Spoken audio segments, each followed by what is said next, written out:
अहिले हाम्रो प्रधानमन्त्री बालेन्द्र शाहज्यू चाहिँ प्रदेशवाइज सांसदज्यूहरूसँग भेटघाट कार्यक्रममा हुनुहुन्छ र त्यो भेटघाट कार्यक्रमबाट बाहिर निक्लिसकेका संसदज्यूहरू चाहिँ के भन्नुहुन्छ एकचोटि यो भिडियो हेर्नुस्। मेमोरी पावर कडा रहेछ प्रधानमन्त्रीजीको। मेमोरी पावर पनि कडा र खुसीको कुरा त अर्को के लाग्यो भने जसरी बाहिर मिडियामा अलिकति अप्ठ्यारो हुनुहुन्छ, कम बोल्नुहुन्छ भन्ने खालको थियो नि, त्यो यति एउटा प्रेसर फिल हुने वातावरणै भएन कि मजाले इजी वातावरण फिल भयो।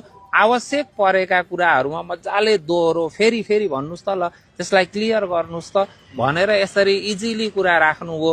अझ त्यो भन्दा खुसीको कुरा चाहिँ के भयो भने हाम्रो दशरथ चन्द विज्ञान विश्वविद्यालय, गेटा विश्वविद्यालय भनौँ, त्यो गेटा विश्वविद्यालयको बारेमा त उहाँले त्यहाँको कुरा यति धेरै बुझ्नु भएको रहेछ, खै फाइल लिएर आउनु भएको छ भने म अहिले साइन गरिदिन्छु सम्म भन्नुभयो कि त्यो देख्दा चाहिँ हामी एकदमै उत्साहित पनि भएका छौँ भने विश्वस्त पनि भएका छौँ।